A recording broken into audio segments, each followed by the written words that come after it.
Good afternoon, everybody. This is Bassam Haddad. I'm the director of the Middle East and Islamic Studies program at George Mason University, and I am very fortunate to have with me today Professor Katty Alhayek, who will be joining us for an exciting lecture that has raised a lot of eyebrows on Arab fandom and creative political participation.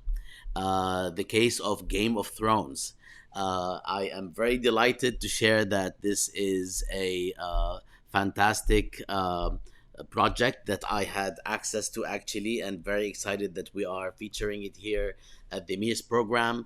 The MEIS program has collaborated with the GLOA, Global Affairs, and the Shar School to produce this podcast or this lecture with Professor Kathy Alhayek. Hi, Kathy, how are you?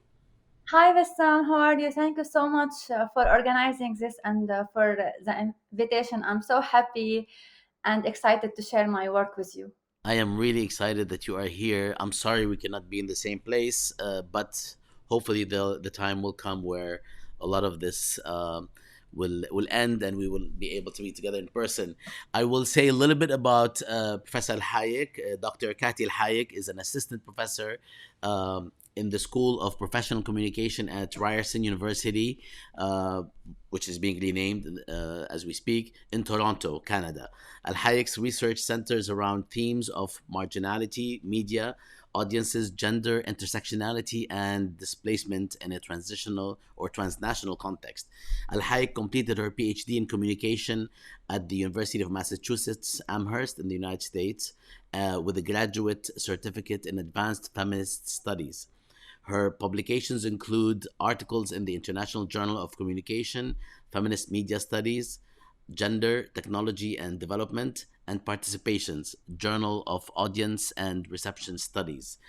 Katty is also a very active member in various types of organizations, including she runs part of a podcast at Status Al Wada, and she also is a co-editor at the Syria page on Jadaliya. She has a lot more to say about her background, but I think we're going to skip that because it will take up the whole time. Katty, we are very happy you are with us discussing something that has actually piqued the interest of so many people, not even in Middle East studies. So the floor is yours. Let me know if you want to share a screen, and I will work with you to do that. Yes, thank you again, Bassam, for the invitation and all the mentorship throughout the years. Yes, I want to share some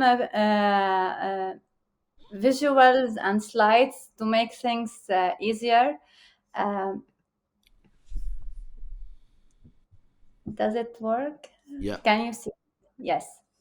So my research is, or this research project that I have started a few years ago on Arab fandom and creative political participation, especially the case of Games of Thrones, and I will explain how it's still going on in Arabic-speaking community. So, to give you a background, if you did not watch the show Game of Thrones is an American fantasy drama television series that was adapted from novels called A Song of Ice and Fire. It ran on HBO from April 2011 to May 2019 with 73 episodes and 8 seasons. It had huge popularity, huge fandom around the world. From the beginning, the fan base was described as the most devoted fans in popular culture. Every time an episode was broadcast on HBO, at least around 25 million viewers were tuning in to watch Game of Thrones, but that does not include illegal viewership. And the show held the title of the most illegally downloaded show. Also, it has a lot of Emmy awards, 59 awards, the most by any drama series, and by critic, it is always listed as one of the best television series of all time. And throughout its run, politicians like to be associated with the show. Obama, when he was the president, as you see in this picture, the White House official Twitter account at one point listed this photo uh, to like increase also like Obama popularity. A lot of politicians around the world did that too. So currently, in the fan community, there is a lot of excitement because after the show ended, and it has been huge success for HBO, they were trying to do a follow-up show. So, and they approved a prequel called House of the Dragon, which is set 200 years before the events of Game of Thrones. And it tackles the Targaryen civil war, which called the Dance of the Dragons. And the first season is scheduled to premiere soon in 2022, maybe in April, like the same time that Game of Thrones used to be premiered, and it will be 10 episodes. So what is fandom, and what distinguish fandom from the general audiences of popular culture? So fandom is consists of members or fans who share specific identity and a sense of community that construct their membership beyond the mere fact that of their shared media consumption. So there is sense of identity, sense of community, and what I study with Game of Thrones fandom in the Arab world, it's especially like the type of organized fandom. So in addition to that, uh, organized fandom in the case studies I study, it is online. It involves a lot of emotional labor, a lot of debate, evaluation, critique of the show. And as you can see in this picture, for example, members of the online community of Game of Thrones fandom in the Arab world used to like use the show to say like Happy New Year, Happy Ramadan. So they check on each other. They really like build connections and friendship. And in my research, so fandom in the Arab world, that Um, Katty, can I yes, interrupt? Are you moving the slides? yes, We don't see any movement. really, Right okay, now, we just saw it right now. So okay. So when you base I do this, you don't see any pictures. now we can see it. Now we see fandom in the Arab world. The picture changed for the first time, just to let you know. So Okay. if you would like to review the other pictures that you shared, you might want to do that. Yeah, so I showed this picture from, can you see it now? Yeah, it says fandom in the Yeah, Arab world, and Obama. it says Yes. has Bab al Hara and Layali al Hilmiya. Now you see that. You don't see Obama. You don't see Obama? We don't see Obama. I usually don't see him, but right now, definitely. Okay. Yeah, maybe I will not like do my slides full screen like this, no? Well, you want to try to switch between to see if that is coming through. You want to try to switch again? So do you see now like Cassandra, like and Noor, No, like no, we're just at Layali al Hilmiya. Do you want to? Uh, is there anything you can so do with your? Yeah, now it went to Noor. okay, now you see. So yeah, you will see my slides and my notes. It's I don't read my notes, so I We don't don't. mind. Yeah. So Yes, don't worry. I don't mind like you see everything in my screen. So I wanted to say that, and please, Bassam, let me know if you are not seeing the picture. So fandom in the Arab world is understudied aspect of media globalization. before it was studied indirectly by like the popularity of shows like Syrian shows like Bab al-Hara, Egyptian shows like Layali Hilmiye, and what does that mean for questions of nationalism and modernity. It was also studied uh, also indirectly, like not the type of organized fandom that I'm describing, but like Arab audiences engagement with also Latin American produced shows like Cassandra, which was huge in the 90s, Turkish style of soap opera like Noor, which was also super popular in the 2000s, early 2010s. But what I study and what I'm like really very interested in is the concept of prestige TV and how this prestige TV that was um, prestige TV or quality TV.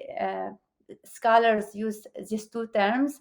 It describes specific type of TV that started in the late 1990s with shows like The Sopranos, and late 1990s was really a moment of high media convergence and globalization, and TV channels like HBO were highly concerned with retaining their most valuable audiences, affluent, highly educated consumers who suddenly had a lot of options in front of them. So HBO started with The Sopranos, which is really like a landmark in the area of prestige TV. It tackles moral dilemma. The characters are like really gray.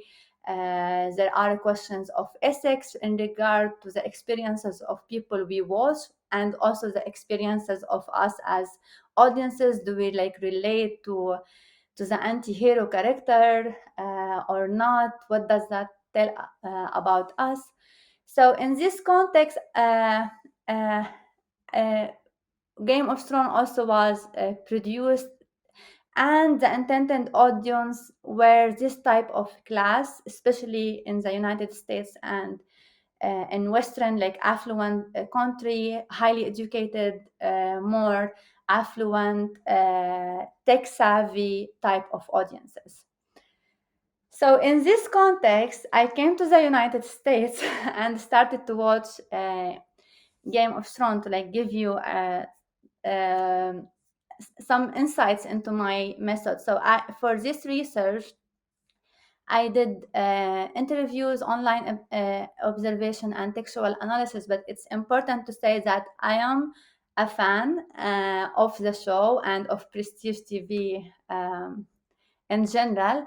And when I came to the United States, so Game of Thrones started like really around the Arab uprising in 2011 and ended in 2019. So the years of the Arab uprising and the fallout from them, the like really hard years of the Syrian conflict and displacement. And I started watching this show and relating to a lot of the characters, like Stark family experiences of displacement, Daenerys Targaryen longing for a homeland, although that was problematic, and Tyrion Lannister ambiguous relationship with positions of marginality and privilege.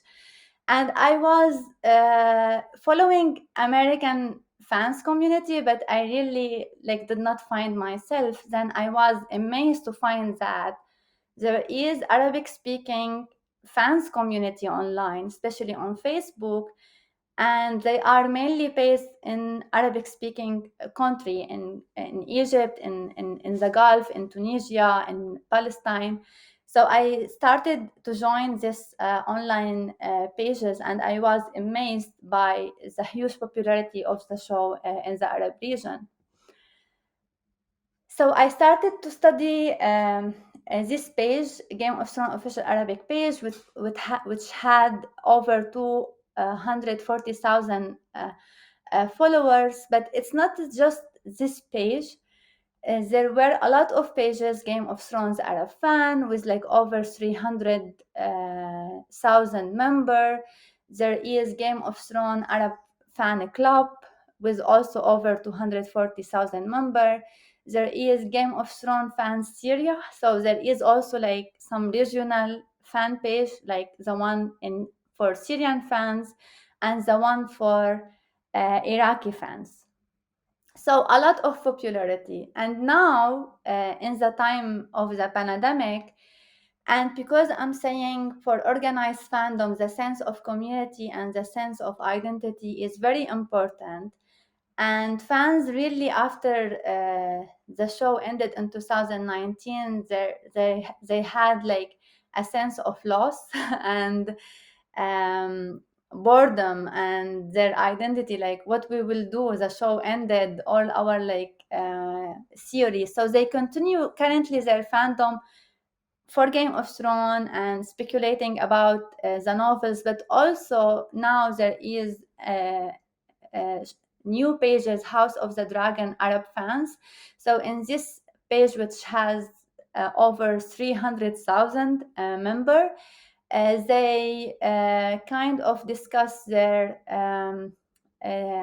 disappointment with how Game of Thrones ended. All fans around the world are not happy with the ending, and some people will say, um, and this is spoiler alert, because, for example, what happened with Daenerys Targaryen, but it's not like about what happened, it's how like fans, because I'm like describing prestige TV and what is the intended audience for this type of TV. So fans perceive themselves as smart and deserve better, and they perceive the ending to be an insult to their investment in the show, because it wasn't written well, it was based on more like genetic, really not written well explanation of personality and destiny.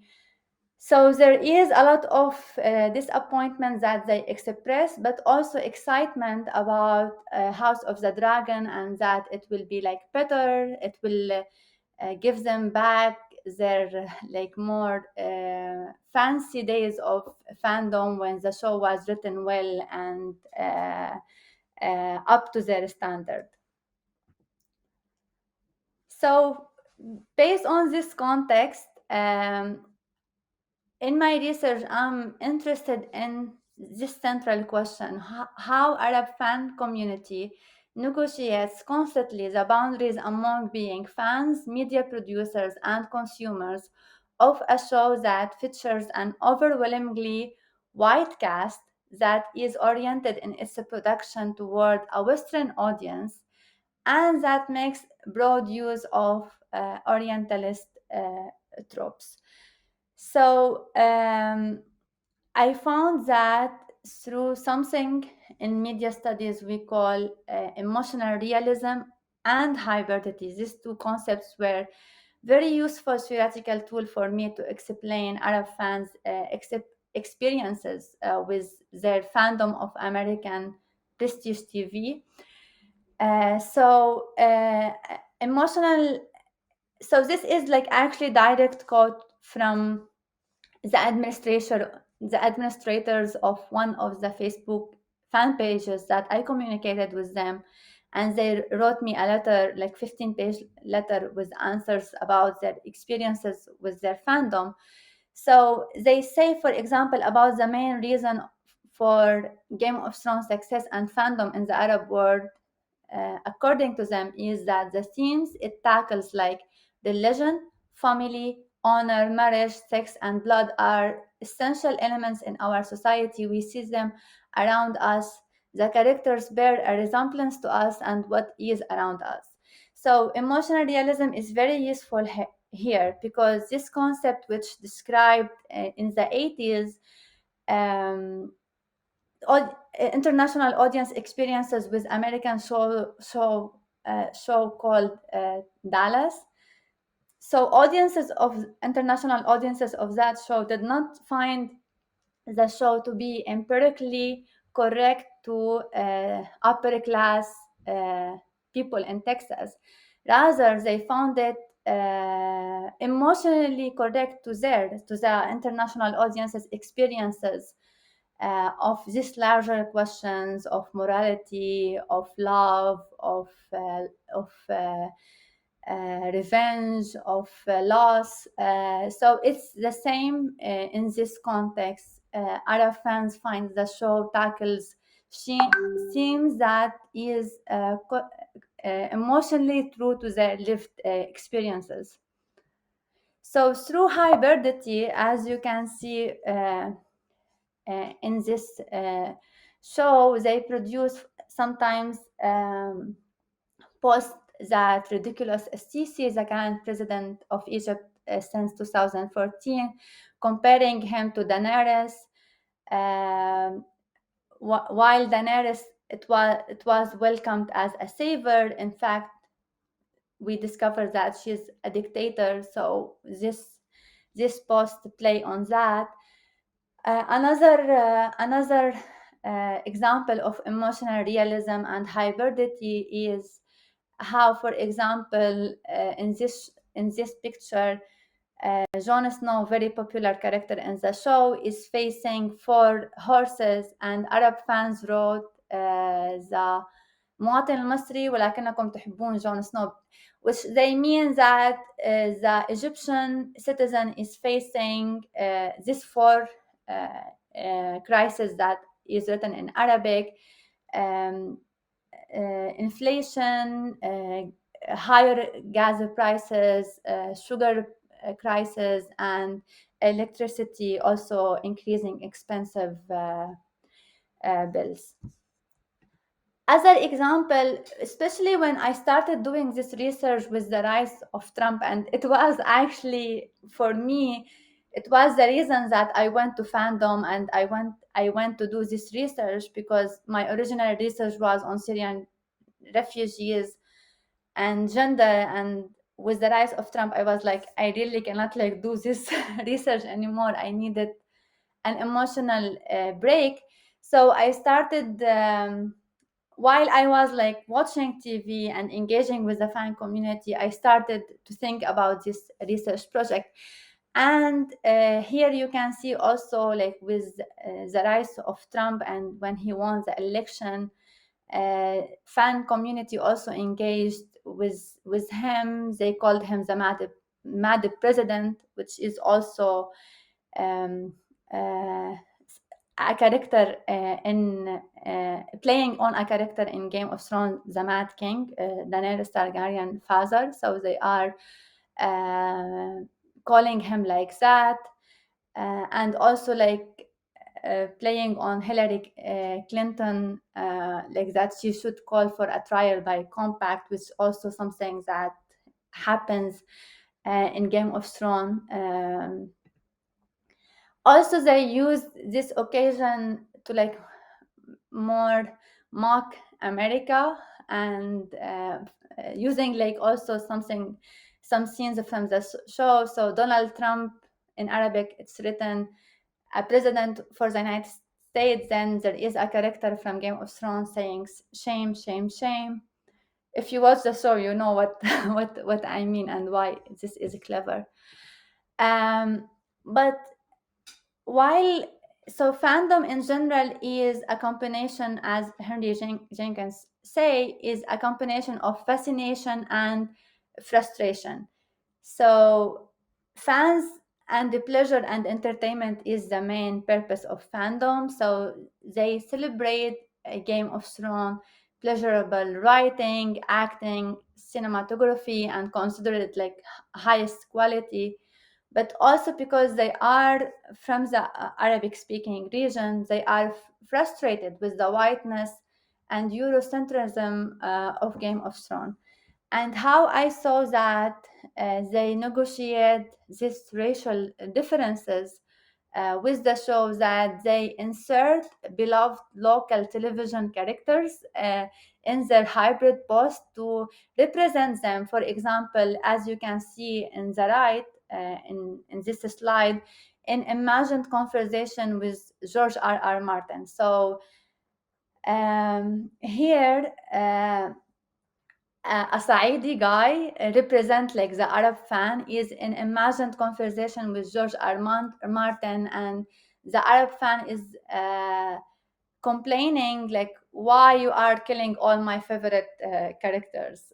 Um, Another example is, for example, they use in this post Abla Kamel, which is very beloved Egyptian actress, to represent Game of Thrones, like the novel George or writer George.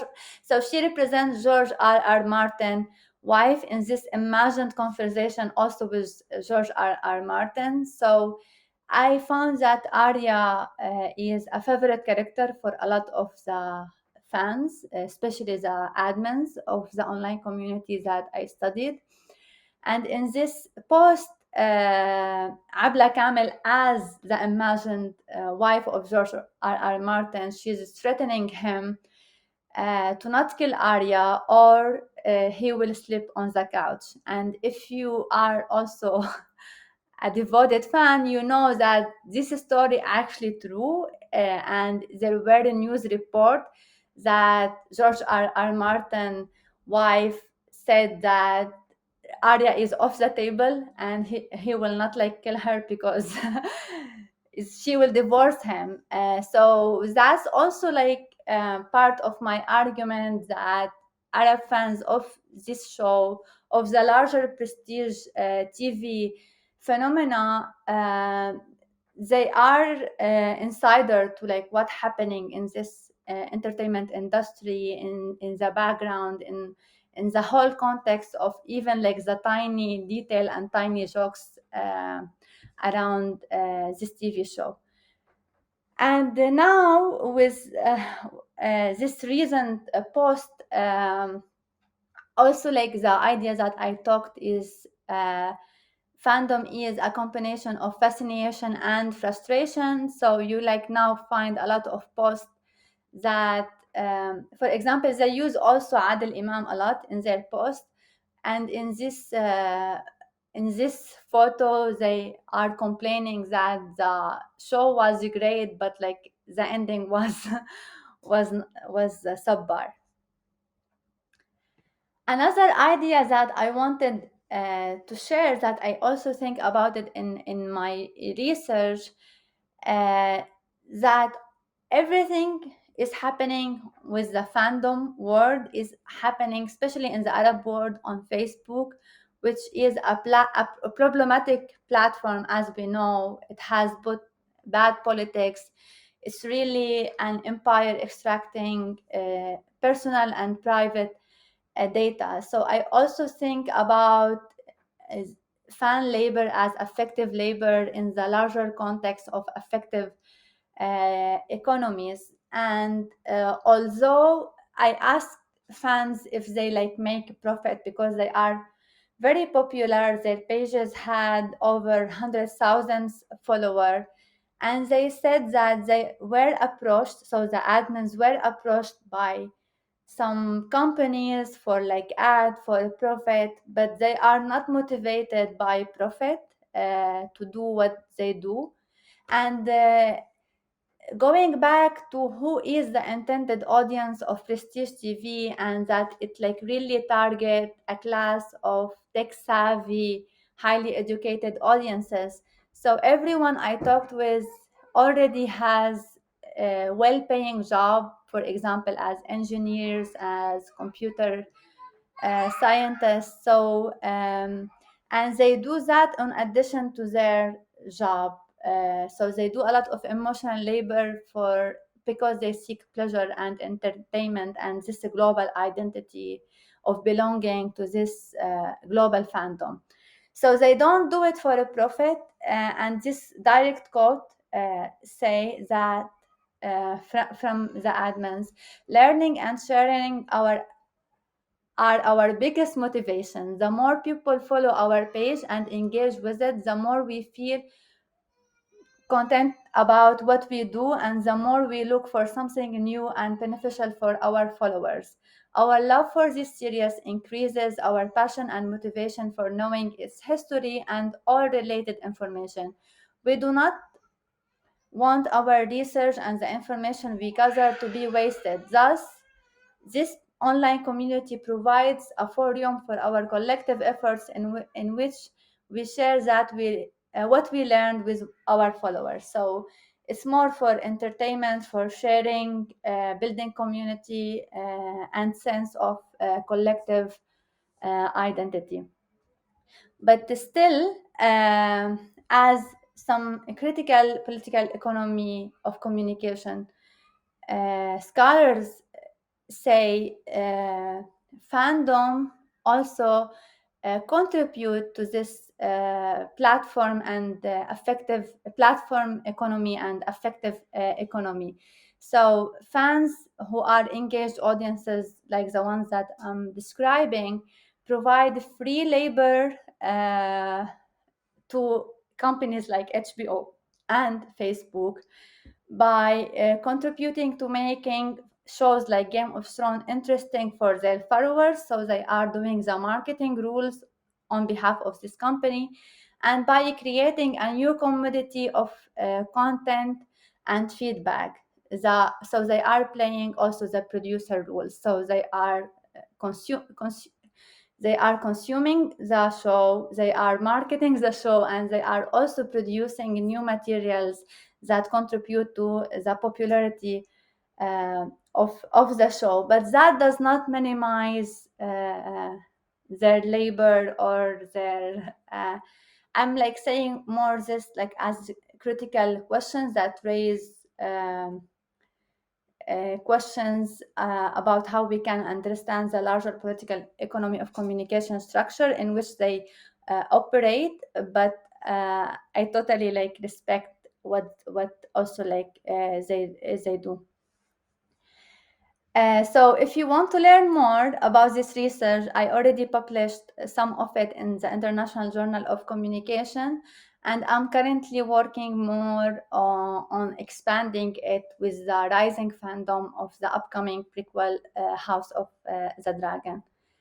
Thank you so much for listening to me, and I look forward to engage with your questions.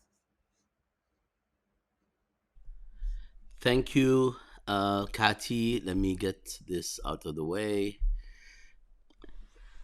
Thank you so much, Katty, for this presentation. This was actually precisely what I think so many of us were looking for. Very informative, interesting, and exciting to actually try to combine popular culture with your work on media and gender. And we are going to try to see if we have some questions before I ask mine. I will ask people to share their questions on the Facebook feed, either the Middle East and Islamic Studies Facebook feed or the Jadaliya Facebook feed. At your convenience, please feel free to send any questions. But in the meantime, Katty, can you tell us what other or reinforce like what other sorts of shows have had a similar impact, if any? So I think from the type of fandom, like fandom of prestige TV, I'm like describing Game of Thrones in the Arab world is the biggest one.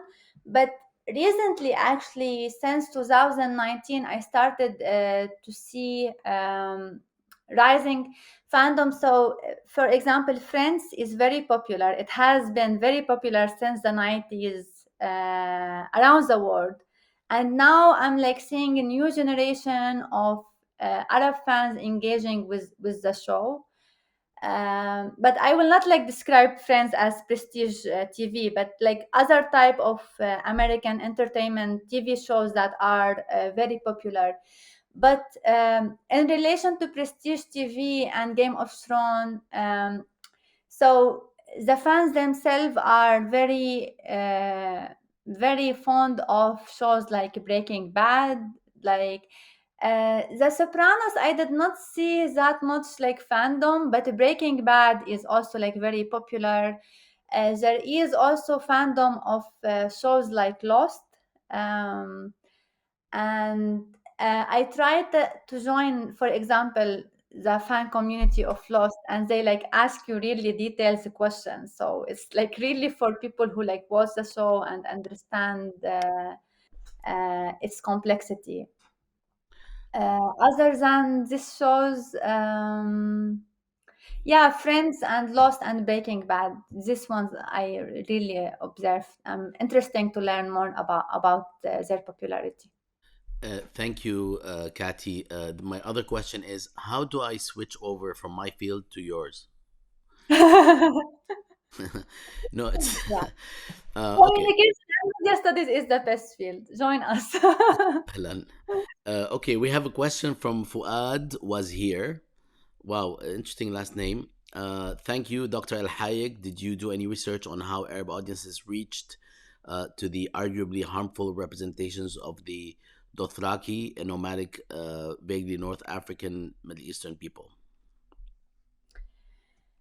um, yeah, I they did not ask like direct questions about, for example, do you think the show is racist? Because they really love it, and the only negotiation of, I think, like racial difference is you can like see it in how like they don't like use white character to represent them when they like have hybrid posts that they want to like have a conversation, an imagined conversation with George R. Martin or complaints. They like insert a lot of, especially Egyptian, um, actors and characters to represent them.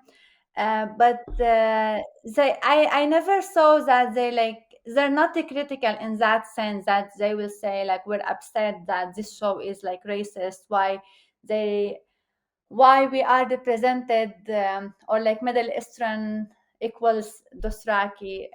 They're not critical in that sense. Okay, thank you so much. Our critical, but they are not. Um, another issue that I would like to ask you about is how how uh, how do the changing forms of media, the way people consume media today, especially, um, uh, relate to your research? So this is a show, of course, many seasons, and it requires some sort of attention span.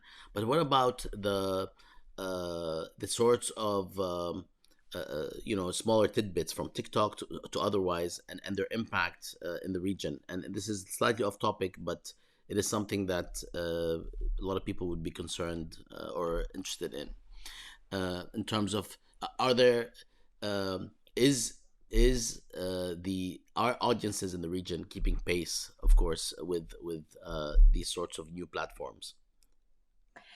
Yes, they're keeping pace. Like you can see sometimes, like TikTok, for example, short clip posted on Facebook, but really, it's not in this sense. It's not like the US. Facebook is the dominant social media. It's very popular in the Arab world. It's very popular among Syrians. It's very popular among like other Arab audiences. In a sense, I don't think it's that much popular for example, in the United States, although there are like a lot of pages on Facebook for Game of Thrones, and they're Americans one. So there is like one that called Game of Laughs, and they were very like active even during currently the pandemic. They sometimes will even organize event and invite actors, not like the top actors from Game of Thrones, but some actors or some people who are associated with this show. And the Arab, um, so what's like happening that the Arab audiences, because they are skilled and they are educated, so they will translate. For example, if an event happened on an English Facebook fan page, they will translate it immediately and or like put subtitle in Arabic and put it on their page. So members who are not that much skilled in English can still like understand and be updated with what's happening globally with the fan community. Wonderful.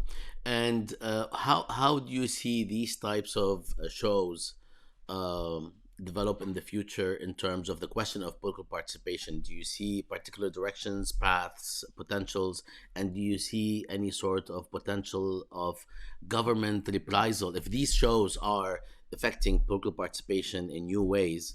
Is it engendering a response from authorities, from the state, from regimes? Or is it likely to in the future if it gets to a certain? Yeah, I think so. I think like 2 point. One point that actually the page that I studied the most suddenly closed. And because the same member are members in like other similar page, they were complaining that they don't know why the page was closed. So was it like the government? Was it like people affiliated with the government? Or was it competition from other fan pages? Because there is also competition between fan pages.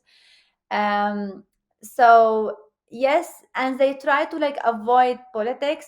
So this is the first point, that yes, maybe government are after them or after this type of like fandom, although it's more for pleasure, as I said. But why, what it tells us about non-traditional political participation is that also this type of um, tech savvy fans, some of the skills they use for these pages, sometimes they use it for social movement, like the early peaceful phase of the Arab uprising, because the same skills of like using internet, editing videos, having English skills to communicate with international media or people outside the Arab region was um, did the call cut? Was it cut? No, no, you're good. You're good.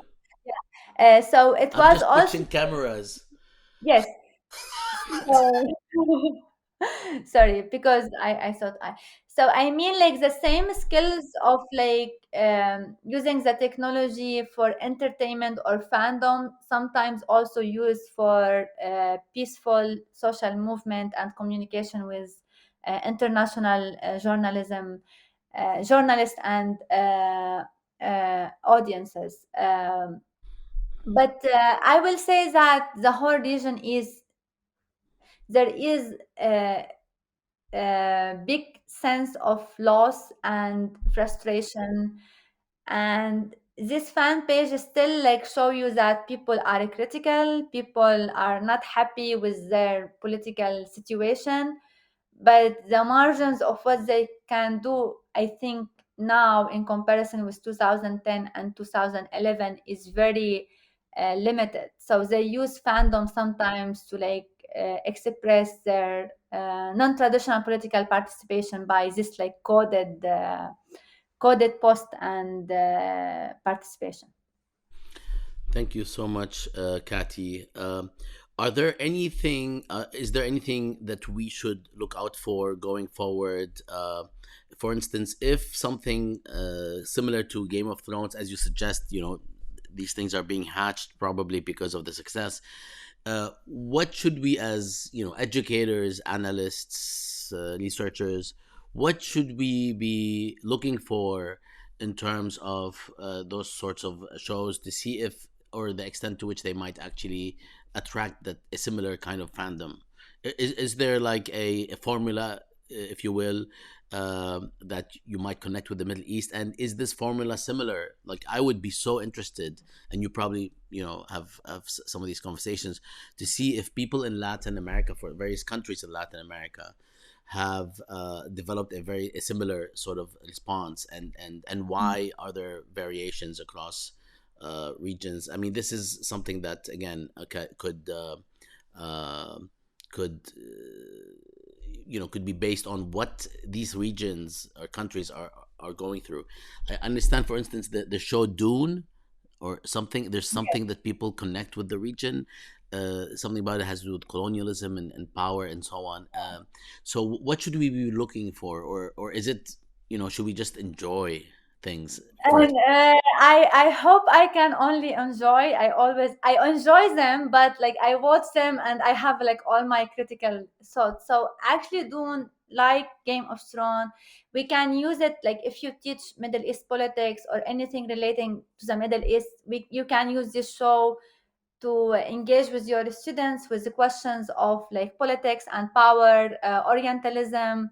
So in Game of Thrones, like Daenerys Targaryen is like good storyline to discuss the problematic notion of birthright, of white savior, also like in doing the same, like the white savior uh, um, storyline is very useful if you want to teach it. Also like questions of like imperialism, of eurocentrism, like the show is very good actually for like you can this teach a whole class of Middle East politics using the show. It's very useful tool, and we'll see with House of the Dragons, because I think like a lot happened in the last few years in the U.S. in terms of like race and discussion about race. So I saw in the new trailer that they had like more black character and darker skin characters, but in the original Game of Thrones, representation of race was very problematic. The Straki were like really built on like all the negative stereotypes of like Middle Eastern. Um, the only like black characters that we had were slaves that Daenerys freed them. So it was problematic, but the new show had a lot of black characters. So we'll see what will happen. But my general critique is that I feel in American produced entertainment shows and TV there is more awareness about the blackness because of the great social movement with that happened here. But Middle Eastern and Arab are, I think, the hopeless case. We are still represented in very stereotypical ways, and What? I don't like feel the progress that, for example, black achieved in American entertainment. We will achieve anytime soon. So it's really a struggle that continue. Thank you for this.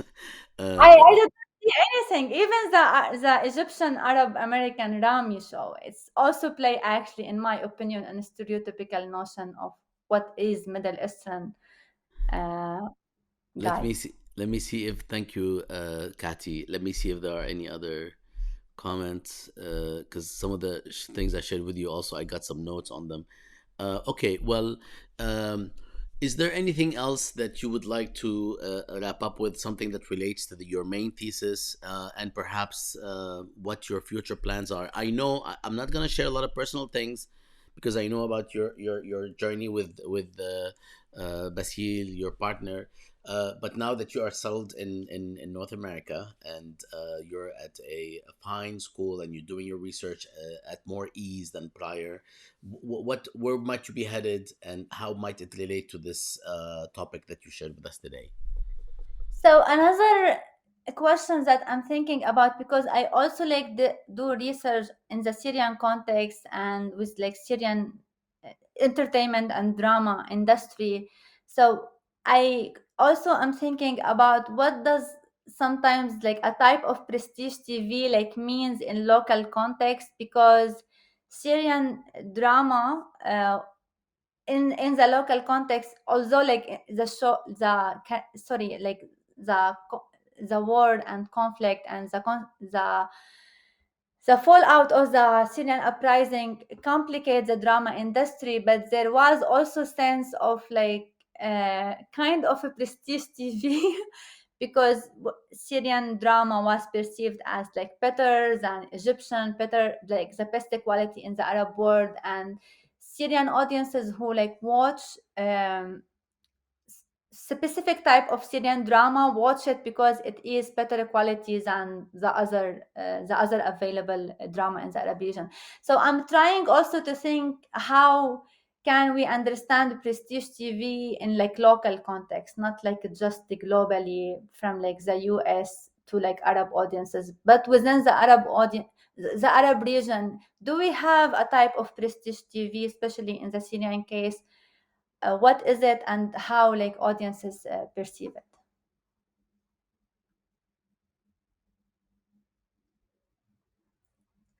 I can't hear you. Sorry, I said wonderful.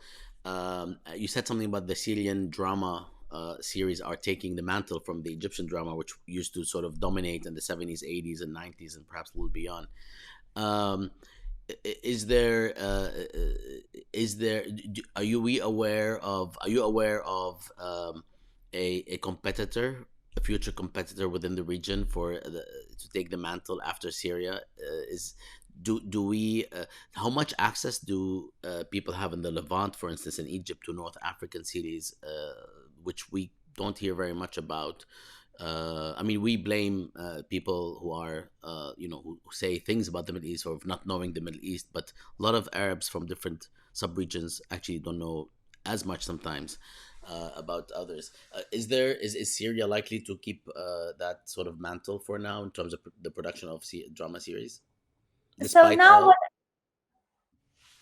what I see now, it's a lot of like joint production. So now, especially because, for example, Netflix is expanding in the Arab region, so you will see um, a lot of shows that is joint produced by like Egyptian, Lebanese, and Syrian. I'm not sure, especially in the type of like now my interest with prestige or quality TV, if like Netflix and other Netflix and other platform will allow, for example, us to have access more to Sudanese, for example, TV production, Algerian, Moroccan. So yeah, something I will be interested to see with the expansion of all this like a new on-demand platform available for Arab audiences. Okay. Thank you so much, Kati. Would you like to leave us with any words? We are very delighted to have had you, and we would love to invite you to speak in person in the future. I'm sure your next project will be just as interesting, as well as having you to address the more gender oriented dimension of your research. So we're very happy to have you, and thank you for being there. So I'll Yes, leave you with the yes, last word. yes, I actually did not like, you remind me that I did not reflect also actually on the gender aspect of the research that I presented, but I will say that also prestige TV and shows like The Sopranos and Game of Thrones were targeted for like more male audiences than female audiences. Although I found that a lot of women like this type of show, so also like my gender positionality, it's something I negotiate when I'm doing such research, because it's largely popular among men, not women. So that's something, if you want also to know more my perspective on it, I'm happy to chat with our audiences later on. Absolutely, absolutely. Let me see if there are any other notes. We're on two platforms, so I'm trying to track back and forth.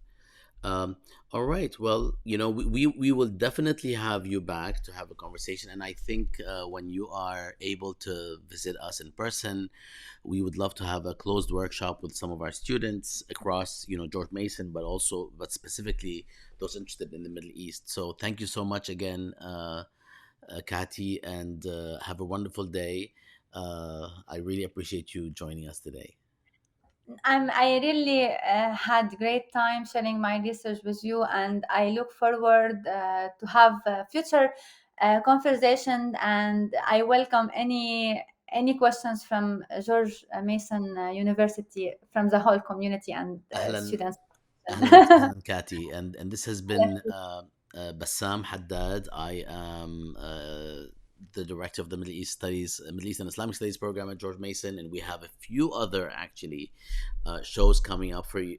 Shows, podcasts, panels, lectures coming up this spring, including ones on Arab literature and poetry, others on U.S. foreign policy, yet others on Iran, and a town hall slash roundtable on bullying and discrimination in Middle East studies with all sorts of cases, including from Chapel Hill, UNC, and as well as George Mason University and beyond. So we are very excited that we have a full schedule for you this semester at the Middle East and Islamic Studies program. And thank you all for joining.